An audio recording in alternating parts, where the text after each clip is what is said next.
Selamat siang Bapak Ibu, ketemu lagi di pertemuan ke-8, yaitu membahas terkait dengan fungsi pengorganisasian, kekuasaan, kewenangan, tanggung jawab, dan delegasi. Jadi Bapak Ibu, sebelumnya kita sudah membahas terkait dengan desain dan struktur organisasi.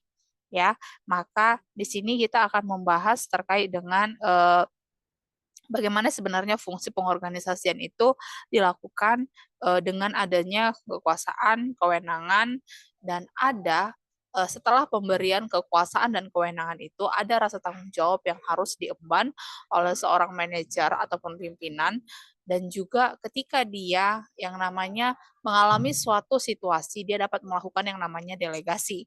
Oke, kita akan bahas Bapak Ibu. Nah, adapun yang menjadi tujuan pembelajaran pada bab ini itu terkait dengan yang pertama menjelaskan dasar dan lingkup pengorganisasian, lalu yang kedua menjelaskan pengorganisasian organizing, ya, lalu menjelaskan organisasi statis dan dinamis, lalu menjelaskan dasar bentuk pengorganisasian, lalu yang kelima itu menjelaskan faktor-faktor yang perlu dipertimbangkan dalam pengorganisasian, dan menjelaskan faktor-faktor yang perlu dipertimbangkan dalam pengorganisasian, manfaat langkah pengorganisasian, bagaimana melakukan pengorganisasian, menjelaskan pengertian kekuasaan, menjelaskan hakikat kekuasaan, menjelaskan tipe kekuasaan, menjelaskan definisi kunci kekuasaan, lalu menjelaskan pemberdayaan, menjelaskan penyalahgunaan kekuasaan, ya. Lalu yang selanjutnya itu adalah menjelaskan pemberdayaan, lalu menjelaskan cara-cara mempertahankan kekuasaan, menjelaskan kewenangan, menjelaskan teori pelimpahan kewenangan, menjelaskan jenis kewenangan, menjelaskan tanggung jawab, pendelegasian wewenang, dan tanggung jawab. Ya, jadi cukup bab. Jadi Bapak Ibu cukup banyak terkait dengan yang menjadi tujuan dari tujuan pembelajaran dari bab ini. Oke, kita mulai saja terkait dengan dasar dan lingkup pengorganisasian. Ya, jadi apa sebenarnya organizing atau pengorganisasian? Jadi pengorganisasian ini adalah salah satu langkah yang digunakan dalam menetapkan, menggolongkan, dan mengatur berbagai macam kegiatan yang dipandang seperti bentuk fisik yang tepat bagi suatu ruangan kerja, serta penetapan tugas dan wewenang seseorang. Jadi pendelegasian wewenang, ya, itu tujuannya yaitu untuk mencapai tujuan, ya, tujuan dari organisasi. Nah, pengorganisasian itu mengantar semua sumber daya yang dimiliki organisasi ke dalam suatu pola tertentu, sedemikian rupa sehingga orang-orang yang bekerja dan berhasil untuk mencapai tujuan yang telah ditetapkan. Ya, jadi terkait dengan Bapak Ibu, terkait dengan pengorganisasian ini, ya, salah satu yang sangat berperan yaitu adalah seorang manajer. Jadi seorang manajer itu diinginkan dia bertindak, ya, berhasil dalam bertindak melakukan yang seharusnya telah menguasai. Yang pertama, dia harus benar-benar menguasai apa saja yang harus dilakukan. Lalu siapa saja yang harus membantunya, ya. Jadi seorang manajer juga harus menguasai kepada siapa dia harus membuat dan menyampaikan laporannya. Lalu bawahan, ya, bagian apa saja yang harus melapor kepadanya, ya. Lalu juga dia harus memahami atau menguasai pengetahuan tentang organisasi dari seluruh kelompok yang bekerja sama dan tempatnya dalam organisasi tersebut, serta saluran-saluran komunikasi resmi yang dipergunakan untuk melancarkan kegiatan organisasi. Ya, jadi dalam pengorganisasian ini juga Bapak Ibu, ya, pihak karyawan itu juga harus mengetahui apa saja yang menjadi tugas-tugasnya, ya. Lalu dia juga harus benar-benar mengetahui terkait dengan perincian tugas-tugasnya, apa yang menjadi batas-batas jelas dari pekerjaannya, ya dari tugas yang diberikan. Lalu dia juga harus mengetahui atau memahami ya tugas yang dia memiliki hubungan atau keterkaitan dengan bagian-bagian apa saja. Dia harus mengetahui itu, ya. Lalu juga dia harus benar-benar mengetahui bahwa ternyata di dalam organisasi ada yang namanya eh, ada yang namanya keterkaitan antara satu bagian dengan bagian yang lainnya, ya. Nah, Bapak Ibu, salah satu akibat dari adanya pengorganisasian, ya, yaitu adanya pembentukan organisasi, ya, organisasi yang statis dan organisasi yang dinamis. Apa itu organisasi statis? Jadi organisasi statis itu merupakan suatu organisasi yang mempersatukan bermacam-macam tugas atau fungsi yang ditetapkan oleh manajer. Ya, suatu pola yang menunjukkan ketertiban dalam hubungan kerja, pengaturan yang sifatnya wajar dan masuk akal serta serasi. Sedangkan pengorganisasian langkah dan juga alat bagi orang-orang yang berada di dalamnya untuk bekerja berhasil guna untuk pengorganisasian. Diartikan sebagai organisasi dalam bentuk dinamis, ya. Nah, yang menjadi dasar bentuk ya pengorganisasian yang pertama adalah pekerjaan, tempat kerja, hubungan kerja, dan orang-orangnya ya atau individunya. Kita akan bahas satu-satu Bapak Ibu. Yang pertama adalah pekerjaannya ya. Jadi pekerjaan dalam rangka pengorganisasian itu ditetapkan sebagai suatu hasil dari sebuah perencanaan yang sudah disepakati ya. Jadi pekerjaan tersebut ya kemudian dibagi-bagi atau dipilah-pilah ya sedemikian rupa hingga kemudian dibagi habis di dalam organisasi. Ya, jadi kemudian di dalam sub-sub organisasi itu dibagi lagi sedemikian rupa sehingga tiap-tiap orang itu mendapatkan beban pekerjaan ya sesuai dengan yang dikehendaki oleh organisasi. Itu yang pekerjaan. Yang kedua adalah tempat kerja Bapak Ibu. Ya.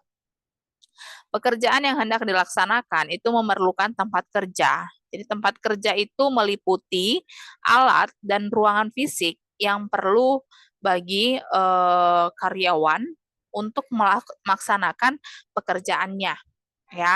Jadi misalnya terkait dengan letak, posisi ya, ruangan pelaksanaan pekerjaan, bahan-bahan material, mesin yang digunakan ya. Lalu termasuk juga eh, penerangan ya, fasilitas ruangan seperti bangku ya, meja dan lain sebagainya. Begitu juga dengan alat perlengkapan kantor ya, eh, formulir dan seterusnya ya. Jadi tempat kerja juga meliputi alat dan ruang kerja diperlukan di dalam rangka pengorganisasian ya. Lalu yang selanjutnya adalah hubungan kerja. Ini tadi sudah saya bahas sekilas Bapak Ibu ya. Jadi hubungan antara orang dan pekerjaan serta tempat kerja itu memiliki kesinambungan antara satu dengan yang lainnya ya. Misalnya saja ya, hubungan antara unit ya, unit di bagian produksi dengan hubungan antara hubungan dengan bagian SDM. Ya, ini sangat berkaitan Bapak Ibu ya. Jadi bagian produksi akan meminta kepada bagian akan meminta SDM kepada bagian SDM atau personal ya ketika mereka mengalami yang namanya kekurangan tenaga kerja atau kekurangan SDM. Begitu juga dengan bagian-bagian yang lainnya ya. Nah, selanjutnya ya itu adalah orang-orangnya. Jadi penempatan orang-orang dalam organisasi itu mempunyai arti penting di samping hal-hal yang disebutkan di atas, ya. Dalam langkah pengorganisasian, hendaknya setiap orang ya memiliki penempatan sesuai dengan eh, kualifikasinya atau sesuai dengan keterampilan yang dia miliki, ya.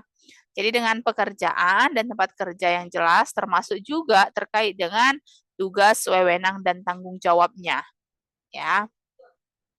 Oke, Bapak Ibu. Selanjutnya, faktor-faktor apa saja yang perlu dipertimbangkan dalam pengorganisasian, ya. Jadi dalam membuat pengorganisasian ada beberapa faktor yang memang benar-benar perlu dipertimbangkan, ya. Yang pertama adalah strategi organisasi. Jadi strategi organisasi ini dibuat sebagai upaya pencapaian tujuan organisasi, ya. Oleh karena itu, struktur organisasi itu dibentuk sebagai jalan untuk pencapaian tujuan, ya. Maka struktur organisasi pun itu selayaknya sejalan dengan strategi organisasi. Maka Bapak Ibu, jika terjadi perubahan pada strategi organisasi itu akan berdampak kepada perubahan struktur organisasi. Lalu yang kedua Bapak Ibu, skala organisasi, ya. Jadi organisasi itu dapat dibedakan skalanya menurut berbagai faktor di antaranya itu terkait dengan jumlah penjualannya, pangsa pasarnya, dan juga jumlah tenaga kerja. Ya, jadi skala organisasi ada yang kecil, sedang, dan besar. Ya, oke Bapak Ibu. Selanjutnya adalah teknologi. Jadi faktor teknologi yang dimaksudkan di sini adalah terkait dengan cara bagaimana suatu pekerjaan itu dilakukan. Ya, faktor teknologi ini terkait dengan penggunaan alat-alat bantu dalam sebuah organisasi. Lalu selanjutnya adalah lingkungan. Lingkungan yang dinamis itu menuntut organisasi juga untuk menyesuaikan diri secara dinamis, ya. Proses penyesuaian yang dilakukan oleh organisasi juga termasuk dalam penentuan struktur organisasi. Lingkungan yang dinamis itu akan mendorong organisasi untuk selalu menyesuaikan struktur organisasi dengan tuntutan lingkungan yang senantiasa berubah. Apa sebenarnya manfaat dari langkah pengorganisasian? Ya, jadi yang pertama Bapak Ibu manfaatnya adalah dengan pengorganisasian yang efektif, tiap-tiap anggota itu dalam struktur organisasi kegiatan apa yang harus dilakukan, ya. Lalu hubungan yang tepat dan dikehendaki dapat dicapai melalui kegiatan yang ditetapkan melalui orang yang melakukan kegiatan tersebut. Lalu terdapat cara pendelegasian wewenang dengan cara yang tepat kepada orang-orang, ya. Dan yang keempat itu memungkinkan penggunaan atas personalia dan fasilitas fisik yang tersedia.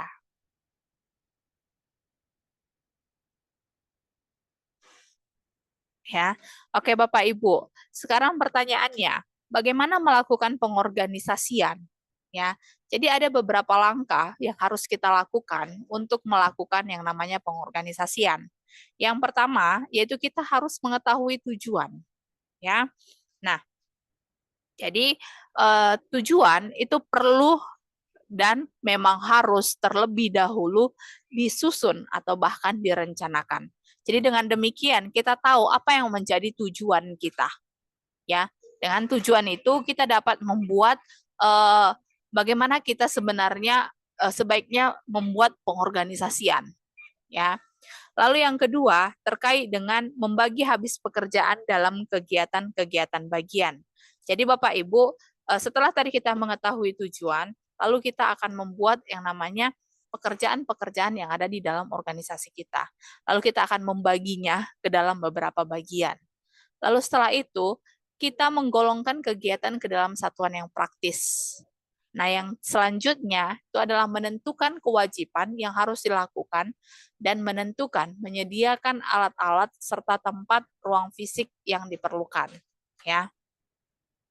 Lalu selanjutnya itu adalah penugasan personil yang cakap, mendelegasikan wewenang, ya. Jadi bicara tentang pendelegasian wewenang ini Bapak Ibu, ya, itu diperlukan dengan sistem yang memang formal, ya. Jadi misalnya seorang manajer itu wajib mendelegasikan sebagian wewenang yang diperlukan untuk melaksanakan pekerjaan khusus pada bawahannya, ya. Sehingga dengan demikian, ya, struktur organisasi itu mulai dari tingkat yang eh, dari tingkat atas ke bawah, dia terstruktur dan memiliki yang namanya komunikasi atau bahkan keterkaitan, ya. Nah, selanjutnya Bapak Ibu, kita akan bahas terkait dengan pengertian kekuasaan atau power, ya. Apa sebenarnya kekuasaan atau power itu? Kekuasaan atau power itu berarti suatu kemampuan untuk mempengaruhi orang atau merubah orang atau situasi. Jadi kekuasaan ini dapat berkonotasi positif maupun negatif. Jadi bicara tentang kekuasaan Bapak Ibu, bagaimana kita mampu mempengaruhi atau mampu menuntut atau mampu membuat orang lain ya mau atau bersedia melakukan apa yang kita perintahkan, ya. Nah, bicara tentang kekuasaan Bapak Ibu, pada hakikatnya ya ada beberapa tipe kekuasaan. Yang pertama adalah reward power, di mana reward power ini merupakan kekuasaan yang muncul sebagai akibat dari seseorang yang posisinya memungkinkan untuk memberikan penghargaan kepada orang-orang yang berada di bawahnya. Lalu yang kedua itu adalah coercive power. Coercive power ini apa Bapak Ibu? Ya, ini merupakan kekuasaan untuk memberikan hukuman ya atau kebalikan dari sisi negatif dari reward power. Lalu yang ketiga itu adalah legitimate power. Nah, ini adalah kekuasaan yang sah, kekuasaan yang muncul sebagai akibat dari suatu legitimasi tertentu, ya. Lalu ada yang namanya expert power. Ini adalah kekuasaan yang berdasarkan keahlian atau kepakaran, ya, yang muncul sebagai akibat dari kepakaran atau keahlian yang dimiliki oleh seseorang. Ya, salah satu contoh expert power ini, ya, ketika misalnya kita sakit gigi Bapak Ibu, ya, lalu kita pergi ke dokter. Ketika dokter kasih yang namanya obat apapun atau dia kasih saran apapun, kita pasti akan melakukannya. Untuk apa? Supaya ya sakit kita sembuh gitu ya. Nah, maka secara tidak langsung si dokter itu dia punya expert power terhadap siapa? Terhadap pasien-pasiennya, ya. Dan expert power itu dia peroleh atau dia miliki karena keahlian atau kepakaran yang dia punya gitu ya, atau ilmu yang dia punya. Itu salah satu contohnya. Lalu ini adalah reference power. Nah, reference power ini adalah kekuatan yang muncul akibat adanya karakteristik yang diharapkan oleh seseorang atau sekelompok orang terhadap seseorang yang memiliki pengaruh terhadap seseorang atau kelompok tersebut. Lalu information power, ini adalah kekuatan informasi yang berasal dari akses untuk mengendalikan informasi yang lebih. Nah, bagaimana sebenarnya cara mempertahankan kekuasaan? Ya, untuk mempertahankan kekuasaan, yang pertama itu bisa menghilangkan segenap peraturan-peraturan yang lama, mengadakan sistem-sistem kepercayaan yang akan dapat memperkokoh kedudukan penguasa, lalu menyelenggarakan administrasi dan birokrasi yang baik, lalu senantiasa mengadakan konsolidasi secara horizontal dan vertikal. Ya, selanjutnya Bapak Ibu, kita akan bicara tentang kewenangan atau authority. Ya, nah kewenangan atau authority itu pada dasarnya merupakan bentuk lain dari kekuasaan yang seringkali dipergunakan dalam sebuah organisasi. Ya, jadi kewenangan itu merupakan kekuasaan formal atau terlegitimasi. Ya, seseorang yang ditunjuk atau dipilih untuk memimpin suatu organisasi, ya, atau bagian dari suatu organisasi itu memiliki kewenangan yang terlegitimasi. Nah, Sifat kewenangan itu terikat, fakultatif dan bebas, terutama dalam kewenangan pembuatan dan penerbitan keputusan. Sehingga dikenal ada keputusan yang bersifat terikat dan bebas, ya. Nah, teori pelimpahan kewenangan, ya. Jadi Bapak Ibu, eh, teori pelimpahan kewenangan terdiri dari 3. Ada teori pelimpahan kewenangan dengan atribut, ada teori pelimpahan kewenangan dengan legitimate, lalu ada teori pelimpahan kewenangan dengan mandat. Ya. Nah, jenis kewenangan ada 3. Yang pertama kewenangan lini, yang kedua kewenangan staf, dan yang ketiga kewenangan fungsional. Nah, kewenangan lini itu adalah mereka dalam organisasi itu mempertanggungjawabkan terhadap berbagai kegiatan dalam rangka pencapaian tujuan organisasi. Sedangkan kewenangan staf ini adalah mereka yang ditunjuk oleh organisasi untuk membantu bagian-bagian dalam sebuah organisasi yang mempunyai kewenangan lini. Kewenangan fungsional ini adalah mereka yang berada dalam bagian tertentu di organisasi memiliki kewenangan lini maupun staf. Namun juga dikarenakan karena tugasnya diberi kewenangan untuk melakukan kontrol atau koordinasi dengan bagian lainnya. Nah, ini bisa kita lihat Bapak Ibu perbedaan antara kewenangan garis, kewenangan lini dengan kewenangan fungsional. Nah, kewenangan garis itu adalah bisa kita lihat koordinasi antara kepala restoran dengan bagian lainnya melalui line of authority. Sedangkan kewenangan staf dan fungsional, ya, nah, staff authority, ya, bisa kita lihat dengan adanya dibantu oleh konsultan manajemen pajak dan lain-lain, ya. Sedangkan fungsional ini fungsional authority-nya di mana koordinasi antara bagian keuangan dengan bagian pelayanan, ya, beserta dengan yang dibawahi. Oke, Bapak Ibu, sering sekali terjadi konflik antara lini dan staf, ya. Jadi ada kalanya Bapak Ibu konflik ini terjadi ya, ketika mereka berada di bagian lini itu kadang-kadang merasa bahwa dirinya itu lebih mengetahui apa yang terjadi di lapangan. Sehingga ketika misalnya terdapat masukan dari mereka yang memiliki wewenang staf, misalnya konsultan pemasaran perusahaan, mereka yang berada di lini tidak akan serta-merta mengikuti apa yang dianjurkan oleh konsultan tersebut. Jadi ada kalanya juga konflik terjadi ini tidak hanya antara lini dan staf, kemungkinan juga antara lini atau antar staf. Nah, konflik itu dapat saja disebabkan oleh perbedaan usia, pengalaman, pendidikan, atau juga dikarenakan faktor perilaku dari orang-orang yang berada di perusahaan. Ya, jadi semua persoalan tersebut itu adalah persoalan yang lumrah terjadi dalam setiap organisasi dan menjadi tantangan bagi para manajer untuk dapat mengendalikannya.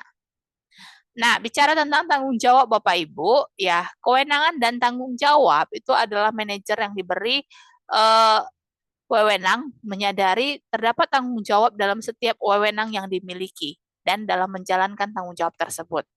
Nah, kewenangan dan tanggung jawab. Manajer yang diberi wewenang itu menyadari terdapat tanggung jawab dalam setiap kewenangan dan cenderung menghindar dari yang namanya tanggung jawab tersebut. Ya.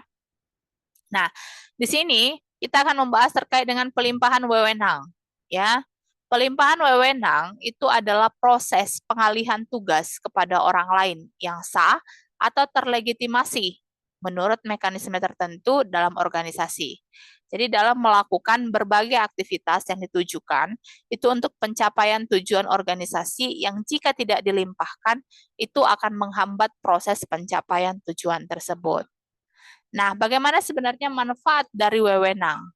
Ya, pelimpahan wewenang itu memungkinkan subbagian atau bawahan mempelajari sesuatu yang baru dan memperoleh kesempatan untuk melakukan sesuatu yang baru tersebut.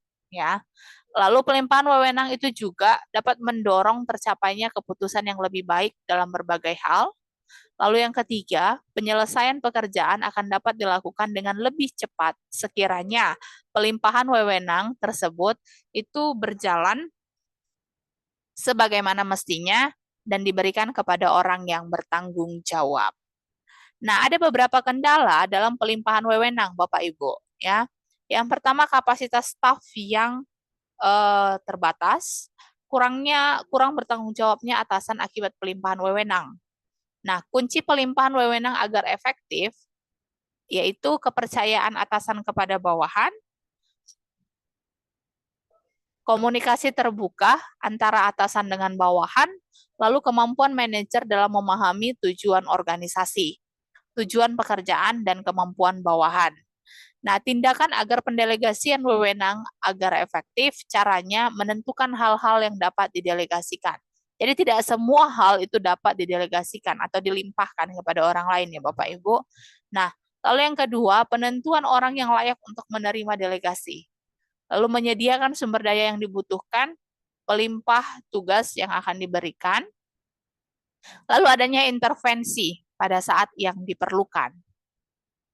Nah, Bapak Ibu, bicara tentang kewenangan delegasi tadi, nah, ada perusahaan yang menerapkan sistem sentralisasi dan desentralisasi. Apa yang membedakan? Ya, jadi sentralisasi itu merujuk kepada cara pengorganisasian di mana keseluruhan tugas, tanggung jawab, dan perintah itu dipusatkan dari hierarki yang paling tinggi. Untuk kemudian hierarki yang di bawahnya menerjemahkan dalam bentuk tindak lanjut dari apa yang telah diputuskan dari hierarki yang tertinggi. Sedangkan desentralisasi merupakan pelimpahan kewenangan dari hierarki yang lebih tinggi kepada hierarki yang lebih rendah dalam hal pengambilan keputusan dan penentuan dengan cara bagaimana kegiatan itu akan dijalankan. Nah, ada beberapa pendekatan yang dapat digunakan untuk memperbaiki yang namanya organisasi.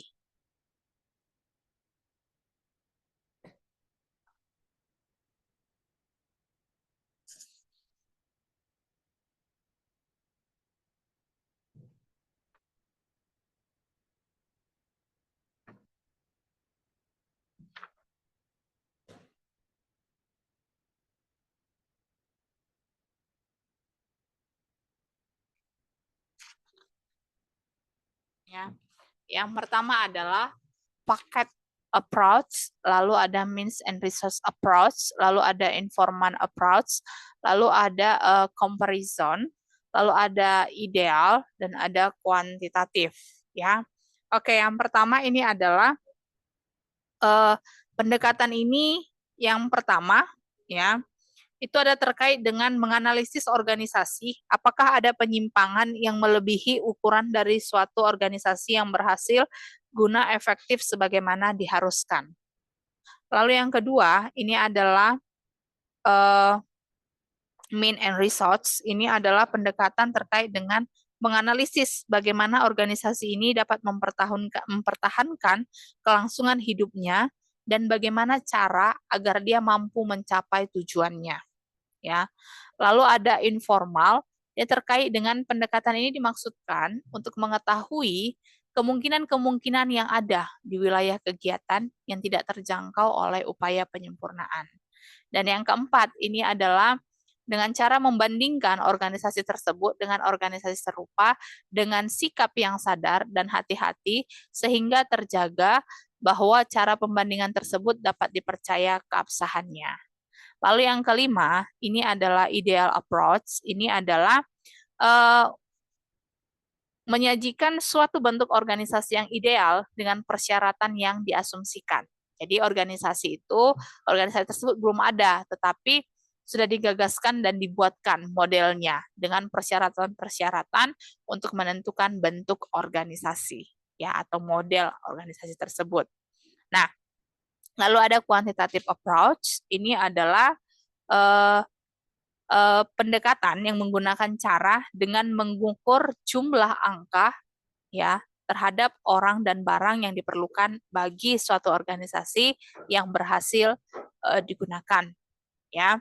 Cara ini memang agak sukar, tetapi kalau berhasil dan dapat digunakan, data yang dimaksud memang akan bermanfaat. Oke, Bapak Ibu, sampai di sini pertemuan kita. Terkait dengan pertemuan 8 ini, Bapak Ibu saya tugaskan untuk membuat yang namanya resume eh, atau kesimpulan, ya. Ini akan ditulis eh, di buku catatan, ya, khusus untuk mata kuliah ini, ya. Jadi Bapak Ibu nanti bisa langsung beralih ke Google Classroom. Di sana saya akan eh, membuat eh, room untuk pengumpulan tugasnya. Oke Bapak Ibu, pertemuan kita sampai di sini. Sampai jumpa minggu depan.